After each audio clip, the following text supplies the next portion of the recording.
So now we come today to our chapter 28. So just a very brief recap. We've discussed what is vibhav, what is the ingredient, what is the cause of bhakti. And I've apologized already for on all the narrations I've said vibhav. It should be pronounced vibhav. So it's vibhav. What is the vibhav? And that's the alamban, the ashraya, and the vishaya, these two distinct, subject and object. Sometimes Krishna can even be the ashraya, but generally Krishna is the vishaya and the jiva is the ashraya. So we've discussed vibhav, we've discussed anubhavs, how anubhavs are having some connection with intelligence or the mental faculty, in contrast to sattvika bhavs, which are beyond the material mind completely. They're just affecting the emotions are affecting the pran of the very nature of the jivatma. And then, so the vibhav, and then the anubhav, then the sattvika bhav, and then the vyabhachari bhavs is what we went through yesterday. We didn't discuss much of them because actually I referenced in our Bhakti Rasamrita Sindhu Bindu, where they're very beautifully explained, each of those 33 vyabhachari bhavs, and they're either called vyabhachari bhavs or samchari bhavs. So we discussed that also, and we discussed about that garista, lagista, and the last one, that gambira, the awakening of these three types of bhav, these gradations within bhav. So again, Bhaktivinoda Thakur didn't discuss that in great detail, but I've referenced again the Bhakti Rasamrita Sindhu Bindu, which is describing that. Also, just for your information, there's this beautiful book by Bhanu Swami, has produced this book, and this is also the Bhakti Rasamrita Sindhu. This is the Sindhu by Bhanu Swami, and this is a very good and helpful compilation. And then of course also we have Hriday Bon Maharaj's version, which is very profound and very helpful also. My Gurudev actually wanted this to be translated into Hindi. He was so impressed with the depth that Hriday Bon Maharaj had gone into in this edition.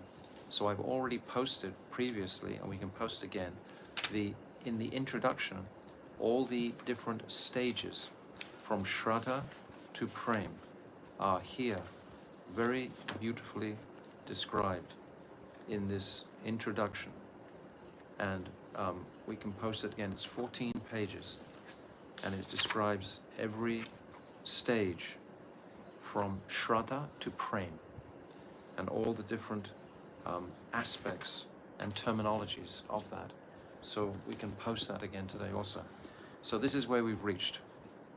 And today we're going to enter Mukhya-rati, this Rasa-vicara of Mukhya-rati. Mukhya-rati is the prominent bhav.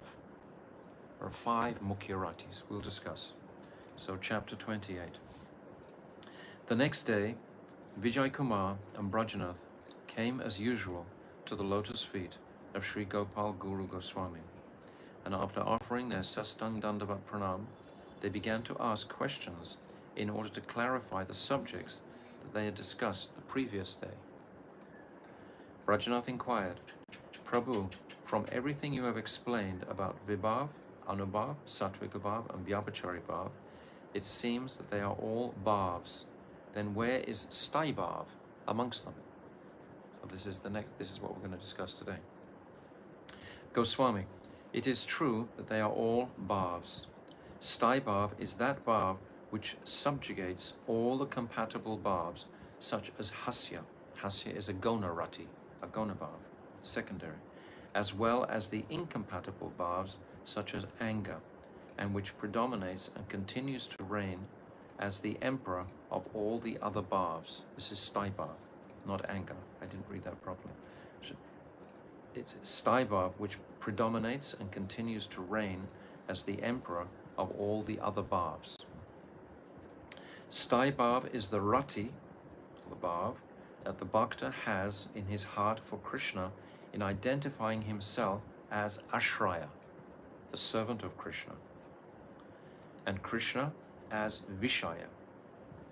In the description of the ingredients of ras, you see that Ashraya has been classified within Vibhav as Alamban, support, and also Udipan is described in that Vibhav description. That bhav brings the other bhavs under its control and accepts some of them as motivations for rasa and some as assistance to taste rasa. So there are distinctions.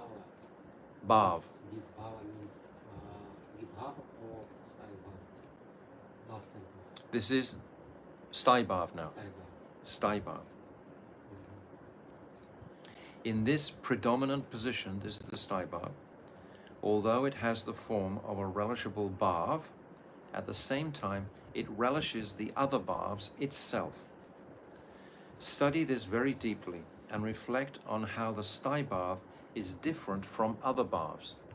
I described yesterday how the sthai bhav is like the lake, and the vyabhachari bhavs are acting like winds onto that lake, and they produce the anubhavs and the sattvika bhavs within the heart of the jiva by the winds of emotion.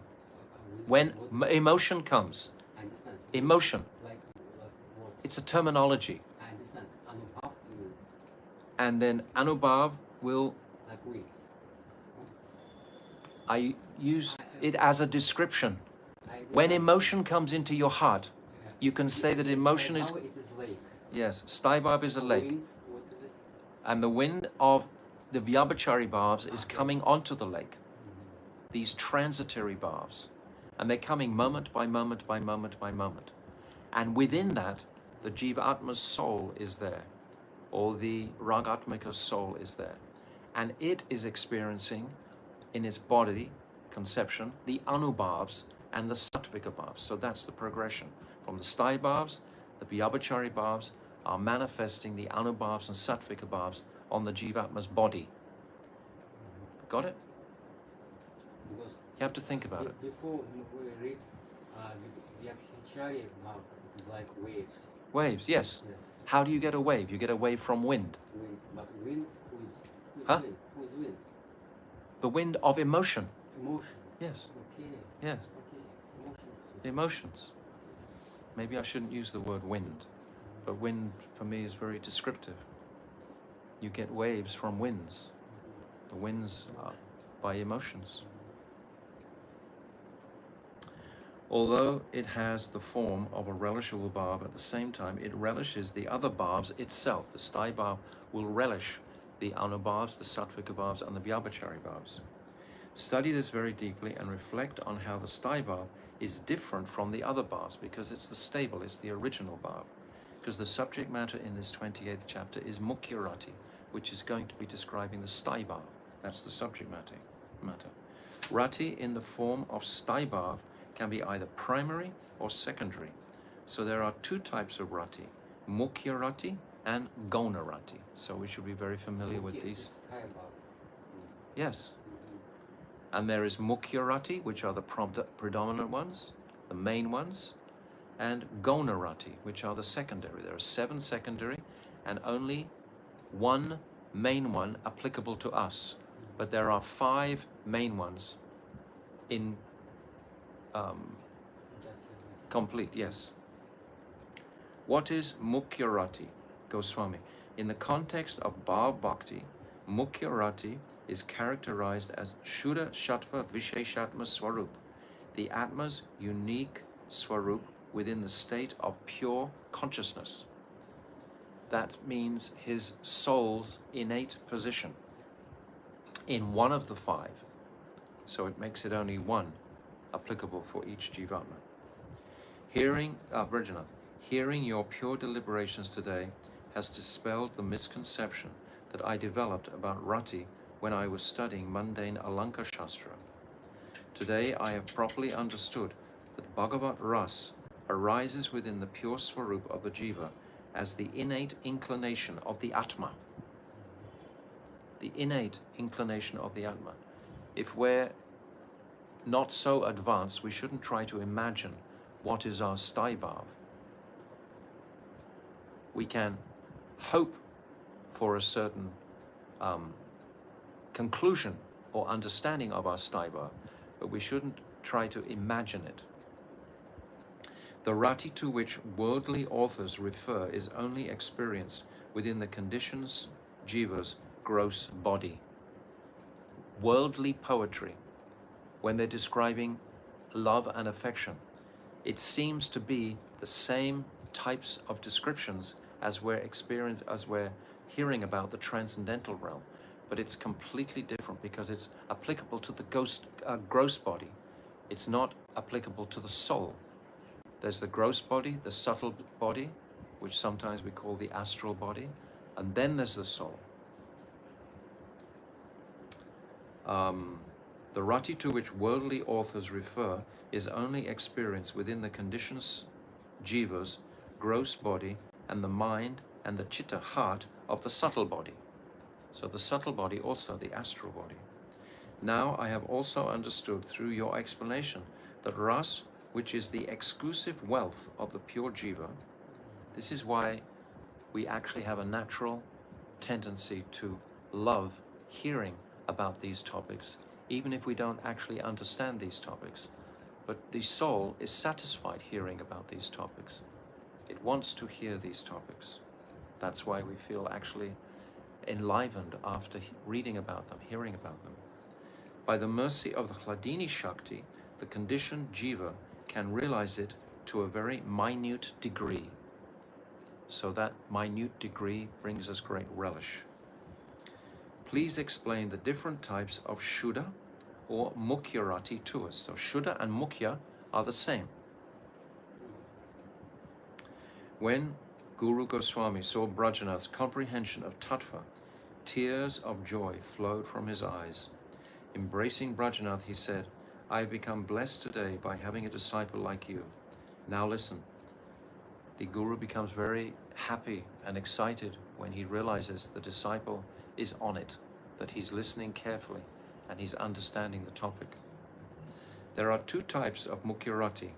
Mukhya-rati that nourishes itself, Sva-arta Mukhya-rati, and Mukhya-rati that nourishes other ratis, Parata Mukhya-rati. By the way, that's very nicely explained in this edition of the Bhakti Rasamrita Sindhu. If you have access to this, it is described in page 720. It's verse 253. It's in the fifth wave called Staiba. And this Sva-arta and Parata are very beautifully described in there.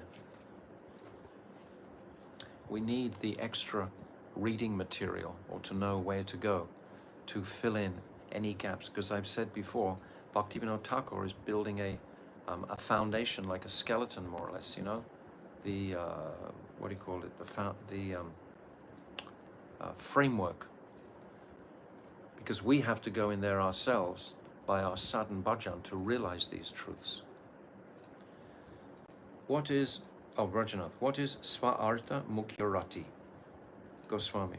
Sva-arta rati supports and nourishes itself by the compatible bhavs, whereas the incompatible bhavs create regret or apathy in it. Rajanath. What is Parata Rati, Mukhya-rati? Goswami. Parata Mukhya-rati accommodates both the compatible and the incompatible types of bhav by shrinking away, sankuchita. There is also another way of classifying Mukhya-rati. Rajanath, what is that? Goswami. Mukhya-rati is divided into 5 parts: Shuddha, Dasya, Sakya, Vatsalya, and Madhurya. So he's calling Shanta Sudha. Just as the same sun is seen in a variety of different ways when reflected on different surfaces. What a beautiful analogy. You see the sun reflected in the water, then you see the sun reflected from a mirror, or you see the sun reflected on the sand of a desert. It's a different reflection. It's the same sun, but because of the object from where it's being reflected from, it looks different. So it's the same sun, Krishna, but when it's reflected back, it looks different when it's on the different objects. Beautiful analogy. Variety of different ways when reflected on different surfaces, such as crystal. When the sun reflects on crystal, very different. Similarly, specialities of Staibhav arise from the different receptacles of Rati. So we are the receptacles, we are the ashraya. So when these emotions come in the ashraya, in the heart of the jivas, they will manifest differently, even though they're towards the same object, but they will manifest differently. We're not all going to have this. I've said this from the very beginning. We have to appreciate our absolute uniqueness, because this material world where we live, the dynamic of it is the governments, etc., are trying to make everyone more or less stereotyped.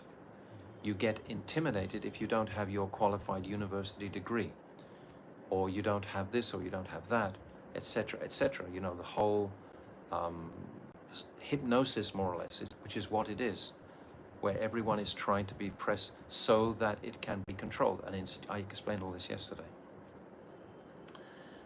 Please explain Shuddharati.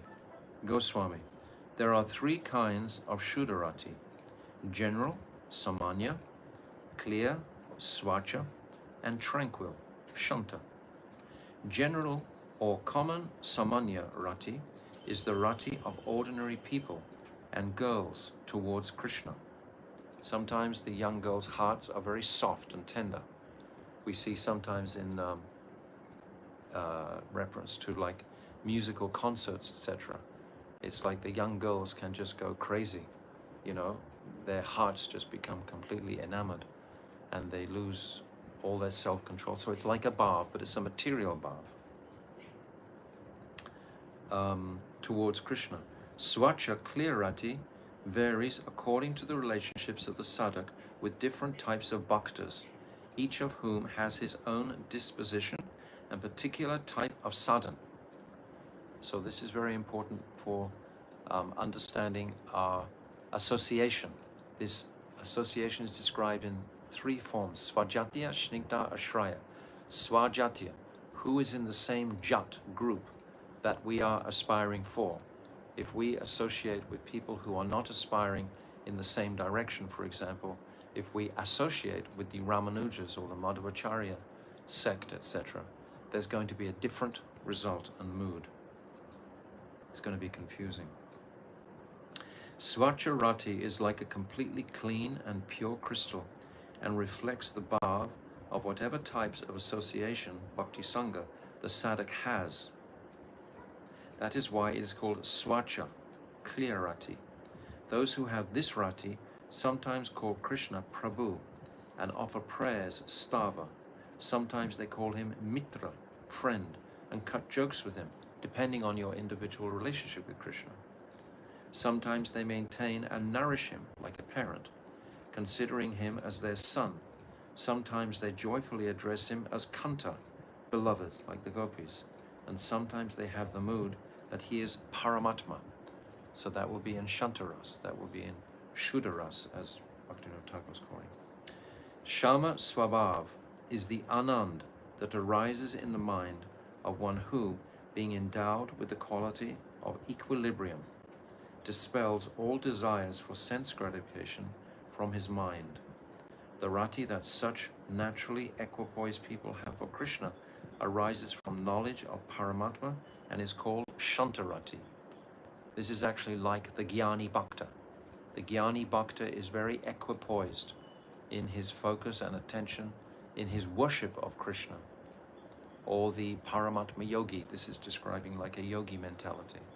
Paramatma is, will take just across the Viraja river, but it will not take into the very personal, because Paramatma is somewhat impersonal, because you're seeing Paramatma within all souls, but it's not individually perceived to the degree that Brajendranandan or even Lord Narayan or Dwarkadish or Mataresh Krishna are individually perceived. It's impersonal realization, Paramatma realization. It's called Shanta-rati. This rati is called pure and unmixed Shuddha-rati because it has no connection with the tastes present in Dasya-rati, Sakya-rati, Vatsalya-rati, and so on. Yes, it's actually neutral. It doesn't have any sambandha. These three types of rati, Dasya, Sakya, and Vatsalya, are also divided into two categories, namely exclusive, Kevala, and congested, Sankula, and Sankula. In Kevala rati, only one type of rati is active, without even a scent of any other type. In Braj, that's what Kevala means, one point. In Braj, Kevala rati is exhibited by servants such as Rasala, his friends such as Sridhan, and Krishna's superiors such as Nanda Maharaj. Congested Sankula rati is rati in which two or more types of rati are combined together. The rati of Uddhav, Bhima, Rajeshwari, and Rajeshwari, Sri Radhika's nursemaid, Mukhya-rati, are called Sankula rati because they have two types. Uddhav actually is a Jnani Bhakta because he always sees Krishna as the Supreme Personality of Godhead, yet he has a very close friendship with him. But that friendship is restricted by the Aishwarya barrier between them. He is so friendly with Krishna, at the same time he's seeing him as the Supreme Personality of Godhead always. He can't sleep on the same bed with him. He can't eat. Huh? He has a little bit Vatsalya Rasa. Uddhava. Uddhava has a little bit Vatsalya Rasa and Sakya. I haven't heard that. I heard Sri Narayana Maharaj. I have to look at that. Why he said I will examine that later. This, Don't confuse me. I will look at that later. Okay. But it is rati mixed with two or more Yes. types of. Yes. Yes. Okay, And those which one? these two types are I Aishwarya. think it's Sakya Vatsalya. It's actually Aishwarya because he sees him as the Supreme Personality of Godhead. That's how Uddhav sees Krishna always. When he's speaking to Nanda Baba, he's consoling them in Nandagram. Nanda Baba is weeping and lamenting. Uddhav, he doesn't know whether to congratulate him on weeping or whether to commiserate with him. And he's telling Nanda Baba, don't you know that Krishna is the Supreme Personality of Godhead? He's not your son. So he's not thinking in that Vatsalya mood. He can appreciate that, but he's not thinking like that.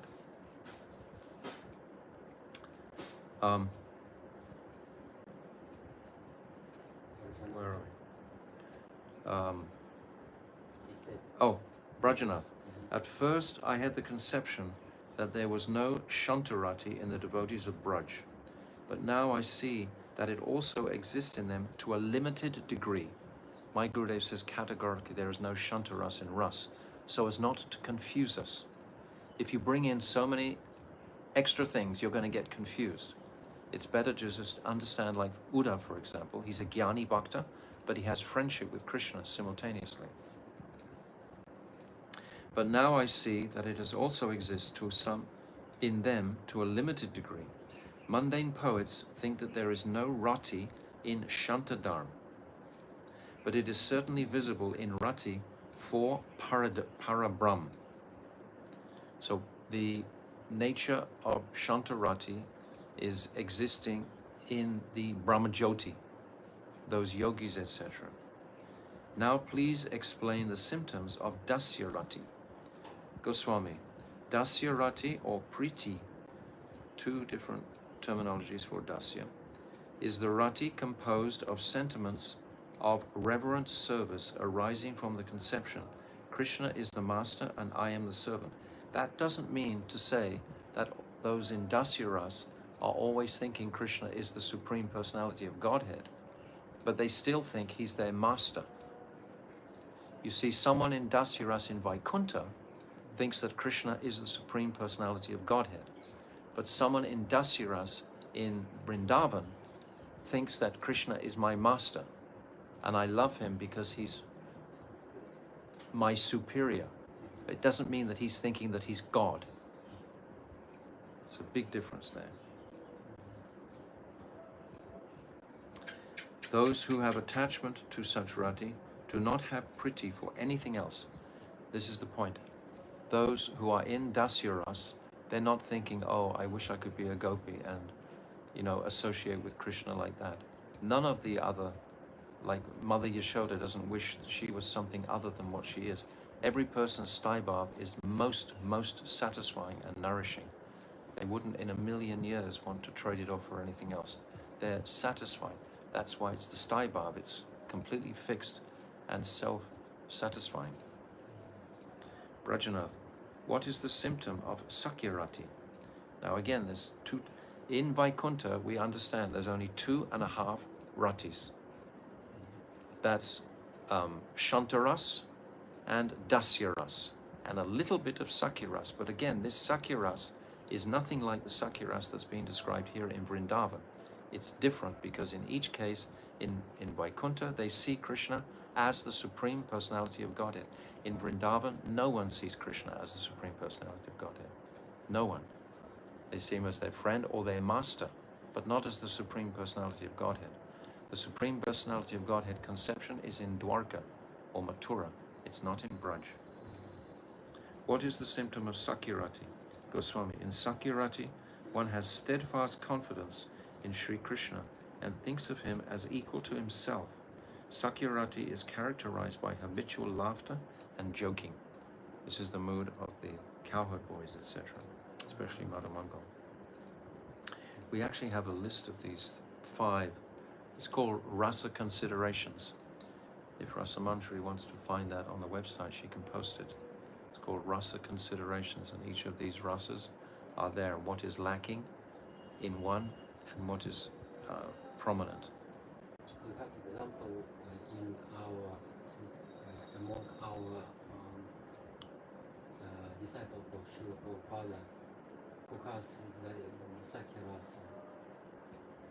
Who has Sakya-rasa? I think Krishna does Bhajana. Huh? I think Krishna does Bhajana. All time he's laughing. He's laughing all time. Krishna does Bhajana. Krishna who? Krishna Das Babaji. Srila Bhakti Rakshashida Maharaj, she said, he's exactly his Sakya-rasa. And all times he's laughing and joking. Joking. Yes. And I think it's correct. Maybe. Mukhya-rati is characterized by habitual laughter and joking. Brajanath, please describe the symptoms of Vatsalya-rati. Goswami, the Vatsalya-rati of Sri Krishna's superiors, Guru Jana, is composed of the desire to show favor and kindness to him. In this rati, there are activities such as nourishing and protecting Krishna, performing rituals for auspiciousness in his life, offering blessings and touching his chin. So as a parent would, always wanting to protect and nourish. Very, very strong mood of this Vatsalya mood. Brajanath, now please be so kind as to describe Madhurya-rati. Goswami, Madhurya-rati is the rati between the doe-eyed gopis of Braj and Sri Krishna, in which there are 8 types of meeting and enjoyment, beginning with remembering, seeing, and so on. It is expressed in activities such as casting sidelong glances, expressions, and indications through the eyebrows, sweet words, and laughter, particularly in the Ujjvala Nilamani. All of these are described very, very in detail. Rati becomes increasingly more relishable and rapturous as she progresses from Shanta to Madhurya, and she shines eternally within the varieties of Bhava Bhaktas. So far, I have briefly described the symptoms of the 5 types of Mukhya-rati. So these are brief descriptions, but for more, you can find in the Bindu and the Sindhu. Brajanath, now please explain Gona-rati in the context of Aprakat Ras in the spiritual realm. Goswami, Gona-rati is the special bhav that arises from Vibhav, specifically the excellence of Alamban. That's the Ashraya and the Vishaya, and which is self-manifest through contracted rati. So this is Gona. It's contracted When it's full, it's the sthai bhava. When it's contracted, it's rati. The 7 gona bhavs are hasya, comedy, vishmaya, astonishment, utsaha, enthusiasm, shoka or karuna, compassion, rodra, anger, bhayanka, fear, jugipsa or vibhats, disgust. Now, there's a very beautiful verse on the back cover of both the editions of the Bhakti Rasamrita Sindhu. I'm just going to read it because I think we can familiarize ourselves with it. On the back cover, this swasmin duriye pi as amani shishu giri ratva udyateshu smitasyas tutkari dadni vishre pranayeshu vivarta prodir indre runaksha goshte shushru hudane gurushu harimakam parasya kampa sa payad ashare sparad dristia yuvatsisu pulaki vibrat adrim vibu va.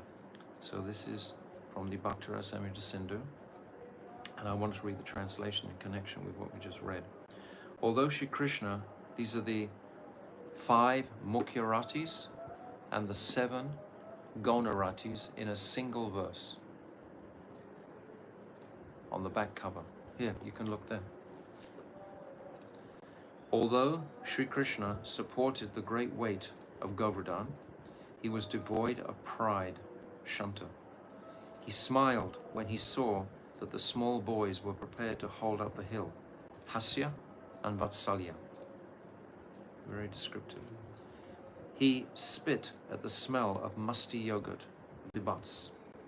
He displayed tremendous prowess to lift Govardhan in the presence of his beloved friends, Sakya and Vira. He looked at Indra with red eyes, Rodra. Tears came to his eyes when he saw the residents of Braj tormented by the powerful wind and rain, Karuna. He trembled before his respectful elders on account of having spoiled the Indra Yagya, Dasya and Bhayanka. His eyes widened at the torrential downpour of water, Adbhuta, and his hairs stood on end when he saw the young girls, Madhurya. May that Lord Giridhari protect you. So I can remember many, many years ago learning this verse, but I never found the opportunity ever to say it until tonight. So I wanted to say that because it's a very beautiful verse. It's compact. It contains all the rasas, the mukhya and the gona rasas in the one single verse. Very descriptive also. From the point of view of ras, the 7th rati is the disgust or reproach that the bhaktas feel for the inert material body and its activities when Shuddha-rati awakens. When Shuddha-rati awakens, it seems that this material body is just like problematic. We have to carry it around, etc. The word rati has still been used for bhavs such as hasya because of their combination with parata mukhya-rati, even though they are different from the distinct swarta-rati of Shuddha Sattva. So the Mukhya-ratis, sometimes people ask, aren't the Mukhya-ratis like Vyabhachari bhavs? But it's described in the Bhakti Rasamrita Sindhu that the Bharat Muni, the particular Rasik poet, has considered them to be different from the Vyabhachari bhavs. The Vyabhachari bhavs have a different strength to them. The Gona-rati will directly affect the sthai bhav more than the Vyabhachari bhavs. That's essentially the difference. And some of them nourish, and some of them don't nourish. Some are parata, mukhya, and some are swarta. That is why they are referred to as hasya-rati, vishmaya-rati, and so on. Sometimes Gona-rati, such as hasya, attains a permanent status in some bhaktas, but this does not always occur. We see like Madhumangal. Madhumangal is the epitome of hasyaras. He's always full of very clever, witty jokes that keeps Krishna very much amused. And all the Brijbasis. It's his innate nature. Sometimes Gonarati, such as Hasya, attain a permanent status in some bhaktas, but this does not always occur. They are therefore referred to as occasional. Yes, these Gonaratis can be occasional, like the Vyabhachari bhavs. The Vyabhachari bhavs are definitely transitory. They definitely come and they go. So these Gonaratis, some of them come and go. So they are very similar to Vyabhachari bhavs, except they are more powerful than the Vyabhachari bhavs. They are therefore referred to as occasional, and that which is not manifest as a constant flowing current. The Gonaratis, the Gona moods, this Hasya, Adbhuta, etc., are not constant. They're also transitory, like the Vyabhachari bhavs. In certain circumstances, they become so powerful that they even overpower the natural Shuddharati and establish their own supremacy, like in Madhumangal, for example. This Gonarati of Hasyaras overpowers his Staibhav in Sakyaras, and he's always in that mood of Hasyaras. So it's that Gonarati has overpowered the Staibhav. Brajanath, 8 types of bhav, such as Shringara, Hasya, and Karuna, have been enumerated in poetic literature of the material world, Jadaya Alankar. Now I can understand that the vibhav of this sort of bhav can only seem beautiful in the insignificant ras between a mundane nayak and heroine. This has no place in the Chinmoy ras Braj, in which the pure Atma, spirit soul alone, is active. So the spirit soul is not active in mundane rasa.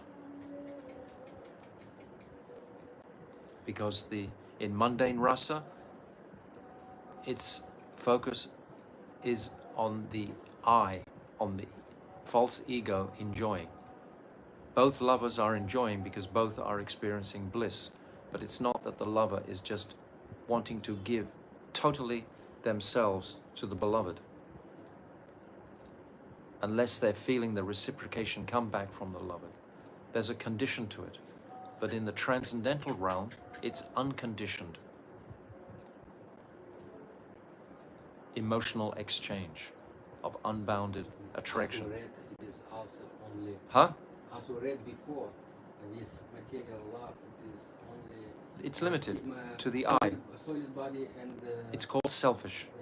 Yes. And pure love, it is only. Yes. With soul. Yes. Soul. Consists of the soul. Cannot reach into that sphere. The activities of the mind cannot reach into that sphere of the soul. But in the mundane, the mind can reach in there. But in the soul, it can't. Therefore, the Mahajans have decided that Rati is the Staibhav, and they have divided its Mukhya bhavs into 5 types of Mukhya ras, and its Gona bhavs into 7 kinds of Gona ras. This classification is appropriate. Now kindly describe the symptoms of Hasya-rati, laughter. So, Brajanath has understood these topics and is reiterating them back for our benefit to hear them again in a digested form. Goswami, the awakening of Hasya-rati is the blossoming of the heart due to a comical misrepresentation of words, appearance, or activities. Its symptoms are a widening of the eyes and a quivering of the nose, lips, and head. This laughter is only called Hasya-rati when it has been nourished by Sankuchita-rati, contracted rati, and arises from activities related to Krishna. This is the point. The activities are related to Krishna, therefore it's connecting with the soul, not the mundane mind. It's contracted. Brajanath, please tell me about the symptoms of Vishmoy-rati, astonishment. So we're working through the Gona-ratis now. Goswami, the transformation of the heart that occurs when one witnesses something uncommon is called Vishmaya, and this Vishmaya is called Mukhya-rati when it is related to Krishna. In this Mukhya-rati, anubhavs are manifest, such as looking with the eyes wide open, expressions such as wah wah in astonishment or haripulation in connection with Krishna. Brajanath, what are the symptoms of Utsaha-rati, enthusiasm? Goswami, Utsaha is the steadfast attachment of the mind to performing as soon as possible a great task whose fruit is praised by sadhus. It is characterized by urgency, abandoning patience, tremendous exertion, and so on. So these are all the explanations of Gonarati. Brajanath, what are the symptoms of Krodha-rati? Goswami, Krodha, anger, is the burning of the heart that arises due to an incompatible bhav. In Krodha, one experiences transformations such as harshness, frowning, and redness of the eyes. Brajanath, what are the symptoms of Bhaya-rati, fear? Goswami, Bhaya, fear, is the excessive restlessness of the heart that occurs when one witnesses a terrible scene. The symptoms of hiding oneself, dryness of the heart, and the endeavor to run away are characteristics of Bhaya. Brajanath, kindly tell me about the symptoms of Jigupsa-rati. Goswami, Jigupsa, disgust, is the contraction or shying away that occurs on seeing, hearing, or remembering detestable things. Its symptoms include spitting, distorting one's face, and vocally expressing disgust. Chi, chi. They are only accepted as rati when they are favorable to Krishna. Otherwise, they are only mundane human sentiments. So it's very clear all the way through. We're getting this again and again. When it's connected to Krishna, that means, and connecting to the soul, then it's in transcendental consideration. But when it's not, because we will overlap, because we've all experienced fear, we've experienced anger, but it's not a rati, because it's not focusing on Krishna. Brajanath, how many bhavs are there altogether in Bhakti Ras? Goswami, there are 8 sthai bhavs, 33, that means the 7 gunas and the 1 mukhya. We have ourselves 1 mukhya. We don't have 5 sthai bhavs. We have 1. And then we have influenced by the 7 gunas, so that makes 8. There are 8 sthai bhavs, 33 sanchari bhavs, and 8 sattvika bhavs, making a total of 49 bhavs. If these bhavs are mundane, prakrita, they are full of the happiness and distress that arises from the 3 material qualities. And if they are manifest in relation to Sri Krishna, they are transcendental aprakat and consist of full-blown anand beyond the 3 material qualities. That means they're in connection with the soul. Even despondency, vishad, is composed of immense happiness when it is related to Krishna. Sri Rupa Goswami has said that Krishna and his bhaktas, headed by his beloved consorts, are the cause of rati as alamban. The sattvika bhavs, such as becoming stunned, stanba, are the activities of rati, and the sanchari bhavs, beginning with self-disparagement, nirved, are the assistants of rati. Understand that? That the principle is the sthai bhav, and the assistant to the sthai bhav is the vyabhachari bhav, these transitory emotions. So these are always playing on the lake of the sthai bhav. If there's no transitory emotions coming, it becomes very flat. I described yesterday that scene when Krishna leaves Radharani, because Radharani was previously in a predominating mood, but then she becomes in what's called a dakshin mood, a very submissive mood. Krishna was already in a submissive mood. Now there's no, these vyabhachari bhavs are no longer playing with the emotions. It's just flat. So therefore the rasa will go down. Even despondency, Vishad, is composed of immense happiness when it is related to Krishna. Sri Rupa Goswami has said that Krishna and his bhaktas, headed by his beloved consorts, are the cause of rati as alambam. That's when we say alambam, we mean the ashraya and the vishaya. The sattvika bhavs, such as becoming stunned, stamba, and the activities are the activities of rati. This is how it manifests. And the sanchari bhavs, beginning with self-disparagement, nirved, are the assistants of rati. When rasa awakens, the transformations are not called the cause, the effect, or the assistant. Rather, they are called vibhav and so on. Pandits have given vibhav its name because it implants vibhav in rati, the qualification to become specifically relishable. Nitya, nritya, dancing and so on are called anubhavs because they illuminate anubhav, the implanted vibhavita rati, after they have expanded it. Sattvika bhavs are so called because they arouse sattva. The sattva is our very existence. That's what it means. They arouse the nature of our very essential existence. They hit that cord, that coil of our very existence. Sanchari bhavs are those that make the implanted and illuminated vibhavita and anubhavita rati charming in a variety of ways by transmitting sancharita, the transitory bhavs such as nirved. They add to the relationship. When these transitory vyabhachari bhavs manifest, that increases the sweetness and speciality of the relationship in every instance.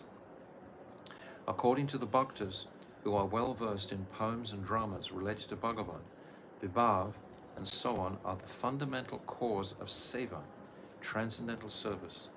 In fact, these bhavs, as part of rati, are by their very nature the vilas of Mahabhakti, and they have the quality of distinct, inconceivable swarup, achintya swarup vashishta. Shastras such as Mahabharata describe them as beyond reasoning, and have also established that it is improper to argue about the host of bhavs, bhav samuha, that are beyond rational contemplation. You can't argue with anything that's beyond rational contemplation. Don't even try. Don't try to look for debate in this area. The tattvas that are beyond prakriti, the modes of material nature, are achintya tattvas. Rati, which is part of the inconceivable rasa tattva, is enchanting to the mind. It actually implants vibhavita, Krishna's roop, and so on within itself, and in this way nourishes itself along with vibhav and so on. Rati illuminates Krishna's qualities, such as his roop, which are the abode of all types of madhurya. Consequently, when Krishna's roop and other qualities are relished, they expand the rati. Hence, vibhav, anubhav, sattvika, and vyabhachari bhavs assist rati, and rati also nourishes these bhavs. So we'll stop here. But I would advise you to all carefully read this for yourself, and if any questions come, please submit them, and we can examine different thoughts and appreciations of this text. But if we're patient and we just stay with the text, it, as I've said in every single chapter, it just becomes clearer and clearer as it goes on. If it seems like somewhat overwhelming because of the terminologies, as soon as the terminologies become clear, then, especially if you read that introduction by Pujapad Bhakti Hriday Bon Maharaj, and you read all these terminologies very clearly, And we start our journey to become familiar with this. And then gradually, we will taste a higher and higher relish by hearing about these topics and discussing them. So Bhaktivinoda Thakur describes this so beautifully. So tomorrow we won't speak on Jaiva Dharma because it's the Tirabhav disappearance day of Gadadhar Pandit, and it's the Tirabhav of Srila Bhaktivinoda Thakur himself. So we must pay great attention to this festival and honor him to the best of our ability. And Gadadhar Pandit, Bhaktivinoda Thakur is that Gora Shakti. That Gora Shakti is in the form of Gadadhar. Gadadhar Pandit is carrying the Shakti from Sri Radhika directly. We've described before how there was a darkness after Srila Baladev Vidyabhushan and Vishwanath Chakravarti Thakur of 100 years. And this is Radharani's line, this Guru Varga. And she's thrown her lotus into this darkness, which is manifest as Bhaktivinoda Thakur, this Kamala Manjari. So tomorrow we'll discuss that. And I would also tomorrow like to read with you the Gadadhar Astakam, which is written by Swarup Damodar. Swarup Damodar is the principal authority, Lalita Sakhi, during Mahaprabhu's manifest pastimes, particularly in Puri. And anyone who had any book to present or any document would always have to run it through Swarup Damodar for authenticity, fidelity, etc. So he has written this Gadadhar Astakam. So if Rasa-manjari can publish that, we have it PDF form, and you can follow that tomorrow or print it up, or you can see it in the Harmonist. There's an old Harmonist with that Gadadhar Astakam in. But we'll go through that tomorrow, verse by verse, whatever we have time for. So tomorrow we'll come to that Tirabhav festival. So Jaiva Dharma ki jai.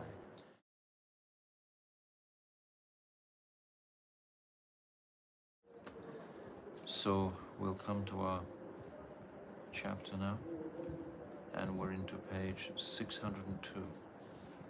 So yesterday we were glorifying Gadadhar Pandit as well as Bhaktivinoda Thakur, so we missed yesterday. So just recapping something, we've been describing in this chapter the Mukhya-rati. What are the principal relationships and the secondary, the gona relationships. So these 8 sthayabhavs, our own sthayabhav, 1, and the 7 gona bhavs constitute 8, makes a total of 8. And plus the 33 sanchari bhavs, the 8 sattvika bhavs, makes a total of 49 bhavs. So this we discussed on the previous page. And now I'll read the last paragraph where we read last time. It's halfway down, 602. Rati, which is part of the inconceivable rasa tattva, is enchanting. This is important to appreciate the inconceivability of rati to the rational, intelligent mind. It's beyond words. Is enchanting to the mind. It actually implants vibhavita, Krishna's roop and so on, within itself.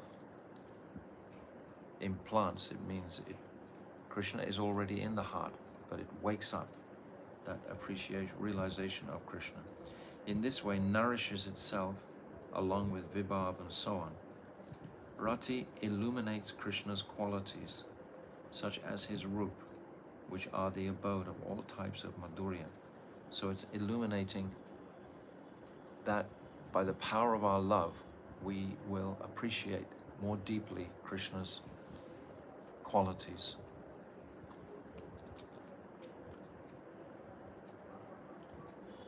Hence, vibhav, anubhav, sattvika and Vyabhachari bhavs assist rati. This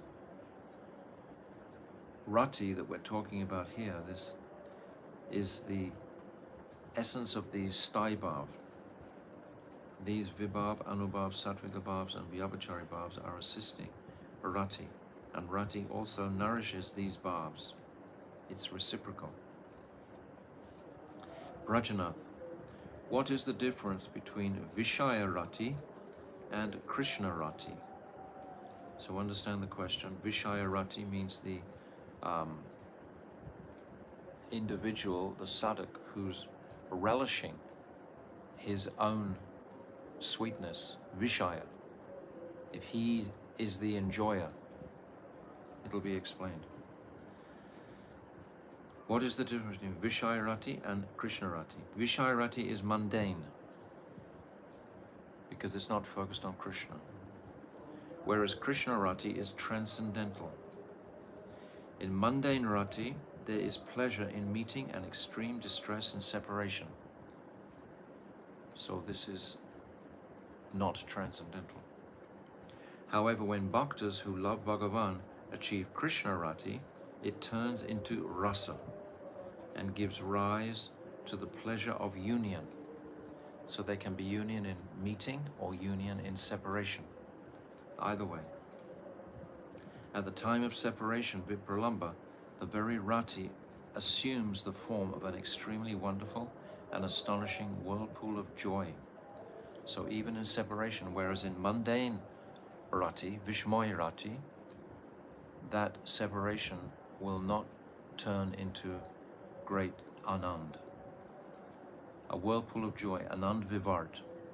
In the conversation between Sriman Mahaprabhu and Rai Ramananda explains this astonishing ananda vivart of separation in his own shloka. Pahili he rag nayane bange bela. Chaitanya Charitamrita Madhya Lila 8:194. This shloka appears to describe intense suffering, but in fact it is full of the highest type of happiness. So this is the Anand Vivart. This is the distinction between Vishaya-rati and Krishna-rati. This was the question that he asked. So in Krishna-rati, that separation mood turns into the highest joy, whereas Vishaya-rati, that mundane rati, that separation will turn into distress ultimately. Rajanath, logicians say that the rasa that we see is not fully manifest. It is only part of the whole rasa. How can we answer this contention? So logicians, that means mundane people, right? The conditioned souls. This is what the question means. It's not talking about siddhas. Actually, it is true, Goswami. Actually, it is true that the rasa aroused by interactions in the material world, jadarasa, is only part of the whole rasa. So we're trying to understand the transcendental rasa, but we can't help but make comparisons to the material rasa. But it's stating here clearly the enormous distinction between the two. This is what this is about. Is only part of the whole rasa, because rasa is only manifested when sthai bhav combines with the ingredients of samagri of ras. So that means the samagri. We know the samagri is the mix, the vibhav, the anubhav, the vyabhachari bhav, the sattvika bhav. All of these are mixing together on the lake of the sthai bhav. So that is a transcendental rasa. Prior to that, now before that stage, it remains unmanifest. So that bliss remains unmanifest before the stage that we're talking about here. We're still talking about jadaras. Prior to that, it remains unmanifest until this samagri is the vibhav. That's the alamban. That's the vishaya and the ashraya. These two components, and the udipan, etc. This is the description of vibhav. and then the anubhavs that we described, and the sattvika bhavs that we described, these manifestations coming on the body, and then the vyabhachari bhavs we described last time, these emotions coming and Waves. like waves, yes, like invading the heart. So they're transitory. But all of these are ingredients of pure ras. And if they're not there, then it's simply jadaras. Prior to that, it remains unmanifest. But this is not the case with the transcendental ras, aprakat chinmoy ras. Yes, in aprakat chinmoy ras, this everything is alive. In the stage of perfection, siddha, it is eternal, undivided, and self-manifest. We read so much about self-manifesting bhakti, especially in Madhurya Kadambini in the first chapter. Bhaktya sanjayate bhaktya. It's saying that bhakti comes from bhakti. It's self-manifesting. Yes, it comes from self. It's already there. During the stage of sadhan, that means in the conditioned stage, the siddhas don't perform sadhan, they're realized. So during the stage of sadhan, one can realize this same ras in the manifest form in the mundane world. So you have some idea in the mundane world. Mundane world in this context means chintya, means it can be understood by the mind, by the rational intelligence. There's some cognition there, because achintya means beyond the mind. So it hasn't reached that stage, so it's mundane. Mundane, I'll read that again. During the stage of sadhan, one can realize this same ras in the manifest form in the mundane world, that anand, that bliss. Mundane ras does not endure in separation, whereas transcendental ras becomes even more beautiful in the condition of separation. Why did Krishna leave Vrindavan for 100 years? Because he could see that beautiful pastime that took place at Prem Sarovar, when Madhumangal chases the bumblebee away and comes back. Madhusudan's gone forever. And all the Sakis witnessed Sri Radhika's Prem Vaichitya, this high mood of separation. And then Krishna, at that point, my Gurudev explains, Krishna decides to leave Vrindavan because he can see that separation mood is so exalted and extreme. Also, Krishna wanted to show the world the height of the gopis' prem by they being able to endure his absence. So there are many reasons for Krishna going, but this is one of them. Can I ask a question? Be careful. Yeah, it is according to this last. Speak louder. Okay, it means Jada Rasa. It's Mundane. Jada Rasa. Yes. Mundane Yes, rasa. yes. But it is between woman and man, or Yes, and yes, woman and man, anything. Anything. It is not. It is not apricot. Sadhaka and No, Krishna. no. Jad Jada. means dull. Between woman and man. Generally, yes. Or if some impersonal joy is coming, we're talking about the bliss. We're talking about this Ananda Vivart. This, now, very often, when we're reading, and if there's something we don't quite fully connect with, be patient and keep reading. Actually, today, I read this particular paragraph a number of times trying to understand it, but when I finally read the next paragraph, then everything made sense. So we have to just keep going, and very often our questions and doubts will be revealed. Don't stop halfway. You have to let Bhaktivinoda Thakur finish what he's saying. This apricot chinmoy ras, this is not jat, this is apricot, as the playful pastime manifestation, vilas roop, of the Hladini Mahashakti, has attained tadatmya, oneness, with the supreme bliss, Paramananda. That's the highest bliss, pleasure. In other words, Paramananda is itself rasa. This is beyond the realm of logic and argument because it is achintya, whereas in the Jada rasa that we've just described, it is chintya, logical, because Brajanath's question was, Brajanath, logicians. So he's answering that. Brajanath, how many types of rasa are there in apraka tattva? Goswami, there is one mukhya form of rati and 7 gona forms. So there are 8 types of rati altogether. So there's one mukhya applying to us, but there's 5 when you apply it to everybody else. So it becomes 8. Similarly, Mukhya-ras is also one of the 5 types, and there are 7 types of gona-ras. So there are also 8 types of rasa. Brajanath, kindly tell me the names of all 8. The more I hear, the more my desire to hear increases. Goswami, Rupa Goswami has stated in Bhakti Rasamrita Sindhu 2.5.115, Mukhyas tu panchada shanta prita prayams cha vatsalaha madurash chetyami neya yata purvam anuttama hasyo bhutas tato vira karuna rodra iti api bhayankaha sa vibats iti gonash cha saptada.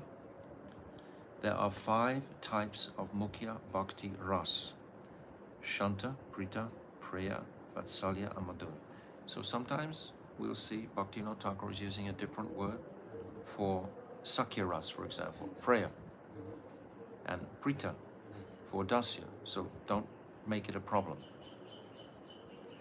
It is to be understood that the first of these 5 is lower than the second lower than the third, and so on in sequence. Besides these, there are 7 types of Gona-rati Ras, Gona Bhakti Ras: Hasya, Adbhuta, Vira, Karuna, Rodra, Bhayanka, and Bibats. So these are the words of Srila Rupa Goswami. And we posted that beautiful verse from the back cover of the Bhakti Rasamrita Sindhu yesterday. This is very powerful. If you collect some of these verses that we're sending through and have them printed up, they collectively, they really support our study here.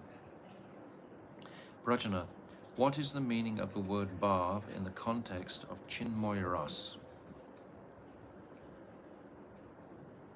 Yes, so what is the uppercut nature of bhav in Chinmoy Ras? Chinmoy Ras means the transcendental world. Goswami, in Rasa Tantra, the word bhav indicates the sentiment that is awakened by deep spiritual impressions, Gada sanskars, the subject of meditation in the heart of the learned, whose intelligence is exclusively applied to spiritual subject matter. These impressions, sanskar. I have mentioned earlier that there are 2 types of bhav, chintya, conceivable, and achintya. So those that are conceivable are considered within this mundane realm. One can apply logic to the subject of chintya bhavs. That's what we've just discussed. Because all such bhavs that arise in the conditioned mind of the Bada Jiva, not the Nitya Jiva, are born of the inert material nature. Very simple. This means that one can think about their subject matter. Similarly, any mundane thoughts about Ishvara are also chintya bhav. If you're thinking about Krishna in a mundane way, that is also rational and intelligent. So it's also applying logic. It's chintya bhav. Actually, bhavs related to Ishvara are not chintya, because Ishvara tattva is beyond the mundane substance. However, it is a mistake to think Ishvara tattva is beyond the inert material energy, and consequently there is no conceivable bhav in him. Therefore, there is no bhav at all in Ishvara. Someone might consider that if he's thinking from a Chintya perspective. Actually, all the bhavs exist in relation to Ishvara, but they are achintya because they are beyond the thinking capacity of the material mind. These explosions, experiences of utter paramananda that we've just described in the Chinmoy Ras are manifested in the self-realized condition, when by our sadhan has manifest deeply as this Amal Prem Seva directly to the divine couple under guidance of Guru. Then Guru will bestow the mercy to have the realization of this in the achintya realm. He'll take it out of the chintya. Actually, all the bhavs exist in relation to Ishvara, but they are achintya because they are beyond the thinking capacity of the material mind. Bring those inconceivable bhavs into the heart. All those things that go beyond the mind, bring them into the heart and go on cultivating them with undivided attention. You should know that one of those bhavs is permanent, sthayi.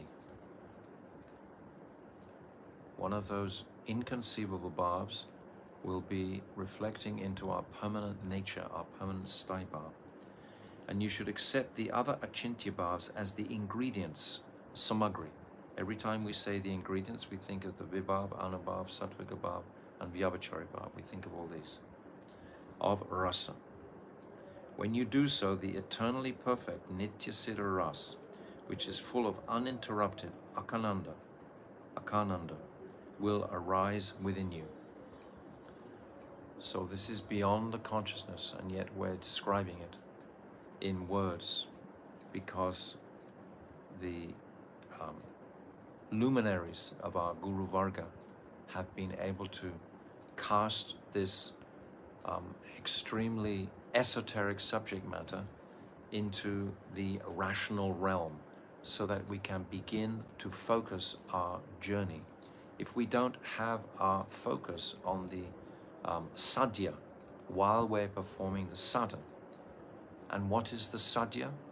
Always we've described this kleshagni shubhada is sadhana, and then mokshalakhuta krit sadulabha. This is bhav bhakti. So sadhana bhakti that is not focusing on bhav bhakti is practically zero. So this is giving us a clear indication of the nature of bhav and how to progress in this realm. Rajana, Prabhu, what are the deep impressions, Gada Sanskars, that you have spoken of in this context? Goswami, Baba, you have been revolving in the cycle of karma, birth after birth, and thus because of attachment to worldly sense gratification, your consciousness, chitta, is made up of two types of impressions, sanskars, namely those acquired in previous lives, praktana, and those acquired in this lifetime, adunika. Brahman, Brahmite, Konya, Bhagavan, we've been revolving around so many different Brahmans. And we've built these impressions. Praktana are the ancient ones. During this time, the pure tendency of the heart that was present in the pure existence of your Atma has become distorted. We've heard this word before in the first chapter or the second chapter, this nishag. This nishag was introduced in the second chapter or the first chapter in connection with the example of ice. The ice may have been a block of ice for millions of years, but its nature is not actually hard. Its essential nature is liquid. So when the warm current comes, the hard ice will go back to its original form. So we are also like that ice. We have become covered so deeply by these impressions. During this time, the pure tendency of the heart that was present in the pure existence of your Atma has become distorted. Distorted in the sense that I'm thinking of myself rather than Krishna. Now, by the influence of spiritual merits, Sukriti or Bal Shakti, accumulated in many previous lives, you have attained satsanga in this life, and you are creating sanskars by performing bhajan in this association. This is appreciating what we have. If you're listening to this Jaiva Dharma, it's indicative that we have accrued the sanskars to actually, we've acquired the eligibility to hear this from many previous births. When these sanskars dispel the distorted sanskars, that distortion of me being the center, but Krishna being the center, your original sanskars will arise because they'll be in relation to Krishna. They won't be the Mukhya-rati that we discussed before. They'll be the Krishna-rati. The Achintya Tattva will manifest within your heart to the degree that these sanskars deepen. This is known as Gada Sanskar. My Gurudev would say so many times that some devotees would come to this path and they would just be like on a rocket from the very beginning. And this would indicate their previous sanskars. But others, even as old men, could not grasp these very subtle conceptions because they hadn't yet accrued the various sanskars necessary, the impressions, the association. Sanskars comes from like living in Vrindavan, living in Goradam, being in the company of Mahabhagavats, powerful devotees, all these different impressions associating with Jamuna Devi, Ganga Devi, Giriraj Govardhan, Tulsi Devi. All these give very powerful influences in our consciousnesses. Rajana, I am curious to know who has the adhikar, eligibility, to enter into Rasa Tattva. Now, I'm hoping that you're going to be earmarking some of these questions that are asked because they're very beautiful. The part about sanskars, we should know where it is. It's at the end of chapter 28. And this question now, who has the adhikar, the eligibility to enter into Rasa Tattva? Goswami, the only candidates for Rasa Tattva are sadhaks who can bring into their hearts the achintya bhavs arising from the Gada sanskars, according to the sequence that I have described. Others are not qualified. So bringing in these ancient, praktana, and adunika, which is pastimes, sanskars coming in this lifetime, when we can pull these impressions into the heart. And Rupa Goswami has said, Vyatitya bhavana vartma yash chamatkar bara bhu kridi sato jwala badam swadate saraso mata. Bhakti Rasamrita Sindhu 2.579. Rasa is the miraculous staibhav, which is the veritable repository of wonder, and which is experienced after the sadhak crosses beyond the path of contemplation. The path of contemplation is still bound by chintya bhavs. It hasn't crossed into achintya. There's still logic and rational when you're contemplating. It hasn't gone beyond words. It is relished in the heart that has become radiant from being thoroughly and completely refined by Shuddha Sattva. So how beautiful to read this verse on the day of Gundicha Marjana. We are trying to purify our hearts. This verse actually, just for your information, is quoted by Srila Bhaktisiddhanta Saraswati, same verse in his commentary on in the 10th canto, chapter 43, where Krishna kills the elephant, Kuvalyapidi, in text 17. And in the commentary, he's saying the same verse as here. And there's a slightly different translation, which is probably easier to catch. That which is beyond imagination. It's the same verse. That which is beyond imagination, heavy with wonder, and relished in the heart, shining with goodness. Such is known as rasa. Beyond imagination, that means beyond words, beyond contemplation. Achintya. Heavy with wonder, that means like astonishment and extreme savor, extreme bliss of savor. And relished in the heart, shining with pure goodness. Tasted. That rasa is tasted. So this is the qualification for the adhikar of ras. Brajanath, who is unqualified, unadhikar, unadhikari for this ras? It is offensive to explain rasa to someone who is not qualified, just as it is an offense to give harinam to an unqualified person. Prabhu, we are low and destitute wretches. Please give us your mercy and make us cautious in this regard. Bhaktivinoda Thakur is the acharya, really, of the age, giving us this in such careful context. Goswami, renunciation that is indifferent towards Shuddha Bhakti can be called pretentious renunciation. Sometimes people want to perform all sorts of different austerities in the name of renunciation, but it's not in the name of Shuddha Bhakti.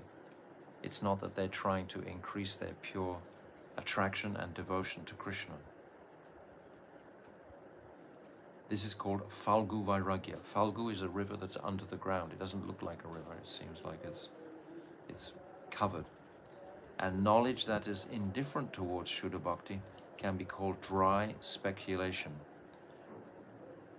Shushka Gyan, dry speculation. Those who are not favorable to Shuddha Bhakti are all unqualified for the subject of rasa.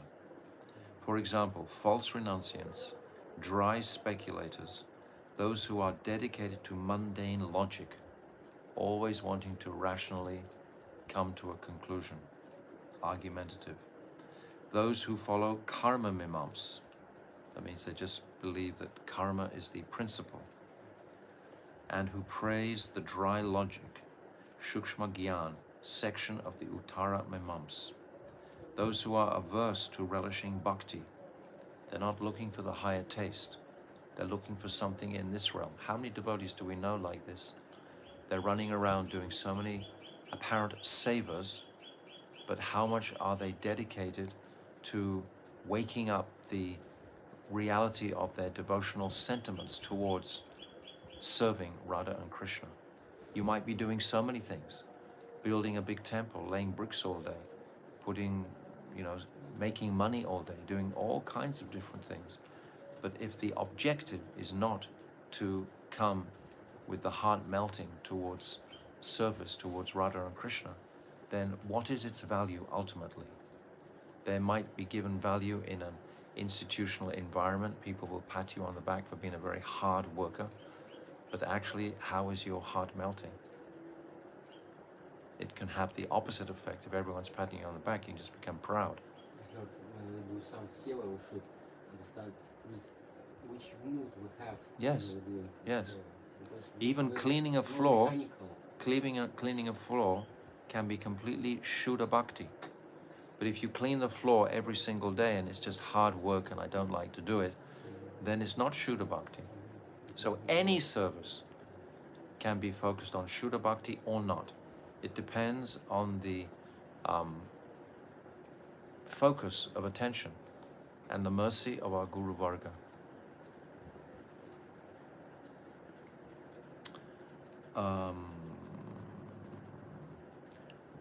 Those who are averse to relishing bhakti and those who follow the mundane philosophical system of Kevala Advaitavad. Rasik Bhaktas will protect Krishna Bhakti Ras from these unqualified people, just as one protects a valuable treasure from thieves. This Bhakti Ras is so valuable. Rajanath, Today we have been blessed. We will obey the instructions that we have received from your divine lips in all respects. Vijay, Prabhu, I support myself with whatever wealth I acquire from reciting Srimad Bhagavatam in an open assembly of general people. So why is he bringing this up here now? Because is he reciting the Bhagavatam with a pure intention of inspiring his own Shuddha Bhakti and the Shuddha Bhakti within the hearts of others? Actually, we find out no. But Srimad Bhagavatam is Rasa Granta. Is there any apparat in collecting money by reciting it to common people? So Bhagavatam is a Rasa Granta. But if I'm using it to collect money for myself, am I engaged in Shuddha Bhakti? Or am I engaged in Karma Mishra Bhakti? I'm engaged in Karma Mishra Bhakti. It's not Shuddha Bhakti. If I'm just doing it for money, if I'm on a preaching circuit and I'm just concerned all the time with how much money I'm going to get my next ticket to go here and go there and everything else. It is badly because it is like apparat. Yes, listen, this is saying. By reciting Goswami, Aho, Srimad Bhagavatam is the crest jewel of all Shastra. It is the embodiment of the fruit of all the Vedic Shastras. You should simply follow the instruction in the first canto, Srimad Bhagavatam 113. Mukhya aho rasika bhuvi bhavuka.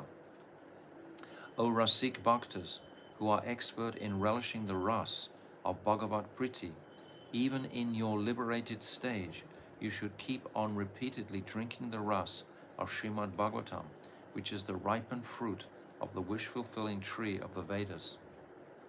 According to this shloka, only Bhavuka and Rasik Bhaktas are considered qualified to drink the ras of Srimad Bhagavatam. Baba, you should give up this occupation immediately.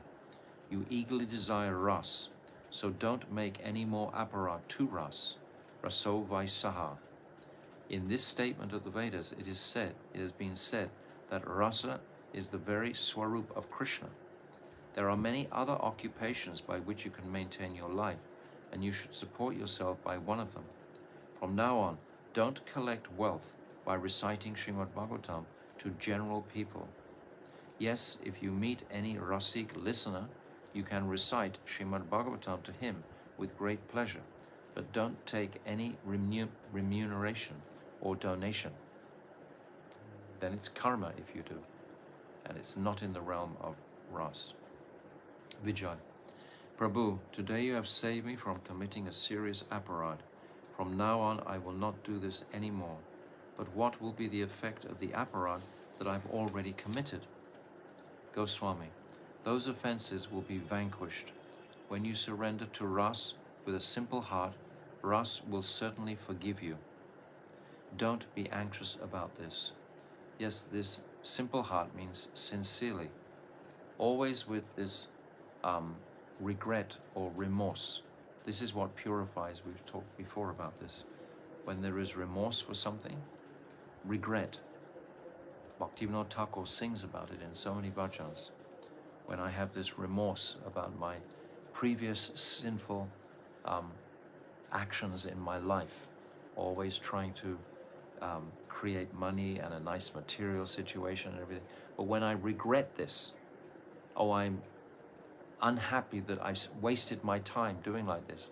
Like Narottam, he sings, this wasted my whole life drinking this poison of the material world. When one has that deep regret, then one can be purified of this. Vijay, Prabhu, I will maintain my life by some menial occupation, but I will not describe ras to unqualified people, even if they offer me money. Goswami, Baba, you are fortunate. Krishna has certainly accepted you as his very own. Otherwise, it would not be possible for you to have such firm conviction in the subject of bhakti. Both of you are residents of Sri Navadvip Dham. Gaurahari has invested you with his potency. This is like a reference to the Gada Sanskars that we've just described. These two personalities that Bhaktivinoda Thakur is carrying us through have extremely fortunate Gata Sanskar. They're born in the holy Dham, they're born in Brahmana families, they're most educated, they are enthusiastic towards these topics because of this, because they have these Gata Sanskars. So if we don't have those, we don't know what sort of sanskars we have, but it will be indicated by our interest in these types of subject matters. If we find that these are very fascinating topics, and I just want to go on listening more and more and more, even if I don't understand them, even if it's beyond my mind and intelligence, it's beyond my understanding, it's a chintya. Still, I'm enthusiastic to hear them because I'm absolutely convinced that they're going to purify my existence for a time when I will have some more deeper comprehension of them. So this is the end of the 28th chapter. So I think we'll finish early a bit today. And on Monday, no class tomorrow. On Monday, we'll start chapter 29, Rasa-vicara, Anubhavs and Shanta Dasya and Sakya Ras.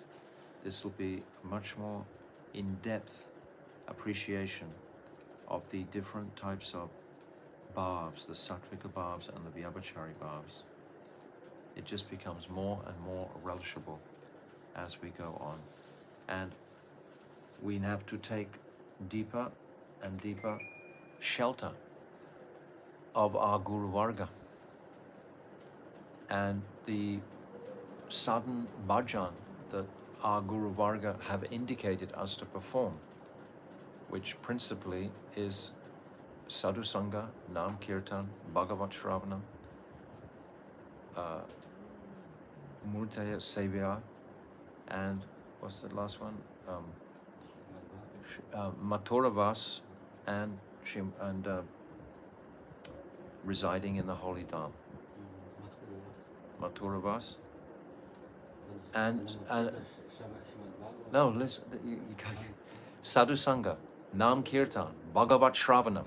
Yes, I've already said that.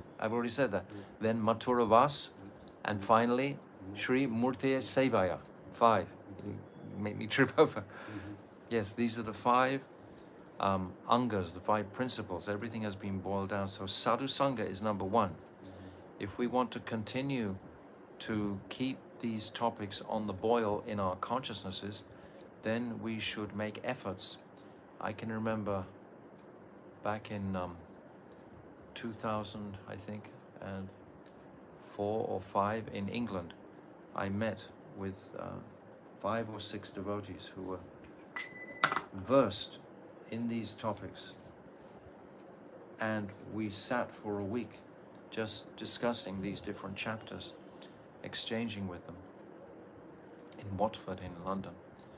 And it was very, very inspiring. There's just a few of us, and it was very inspiring in a small group like that.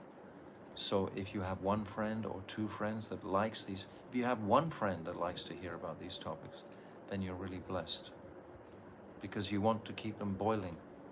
Because if you don't discuss them at some point, very quickly they will run away, because the other apparent material priorities will just jump in place very quickly. So Bhaktivinoda Thakur ki jai, Jaiva Dharma ki jai.